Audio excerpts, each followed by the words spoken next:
మనం దీపావళి రోజున పటాకులు ఎందుకు కాల్చుకుంటాం వల్ల ఆశ్వయుజ బహుళ చతుర్దశి రోజున శ్రీకృష్ణుని భార్య అయిన సత్యభామ చేతుల నరకాసురుని పీడ విరగడైంది కాబట్టి జరుపుకుంటాం కదా. అంటే చెడు మీద మంచి గెలిచినందుకు గుర్తుగా పటాకులు కాల్చి సంబరాలు చేసుకుంటాం అన్నట్టు. అట్లనే గీడ కూడా చెడు మీద మంచి గెలిచిందని పటాకులు కాల్చి సంబరాలు జరుపుకున్నారోలా.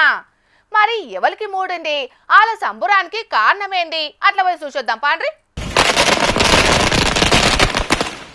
అగో పట్ట పట్ట వేలుస్తున్నారు కదా పటాకులు. అయినా ఇప్పుడేం పండుగ సుతం లేదు, చెవులు గిల్లు మనేతట్టు ఈ పటాకుల గోలేంది అంటారా? ఇగో ఇడ గులాబీ రంగు బాటిల్లెనక కలశెదిరింది కథ మారింది కన్నీరే ఇక మిగిలింది అనే రేంజిలా నేలకు ముఖమేసుకొని దీనంగా కూసున్నారు చూసిండ్రా. ఇండ్ల నడిమిట్లున్నామే ఎంపీడీఓ, పేరు రాధిక. ఆమెకు ఎడమ పక్కనున్నాయనే ఎంపీఓ, పేరు యాకయ్య. సర్కారిచ్చే జీతాలు సాల్తలేవో మన్నో, ఇద్దరికిద్దరు లంచాలకు మరిగిండ్రు. కానీ ఎన్ని రోజులు సాగుతాయి ఈ లాటలు? ఏదో ఒక వెంచర్ కోసమని లంచం డిమాండ్ చేస్తే పాపం పండింది ఇయ్యల్లా. 45,000 తీసుకుంటే ఏసీ బొల్లేసిన వాళ్ళకు రెడ్డి హ్యాండెడ్ గా చిక్కిండ్రు ఇద్దరాకం. ఇప్పటిదాకా లంచాల కోసం లోకల్ జనాలను ఎంత పీడించక తిన్నరో, పబ్లిక్ ను ఎంత తిప్పల పెట్టిండ్రు.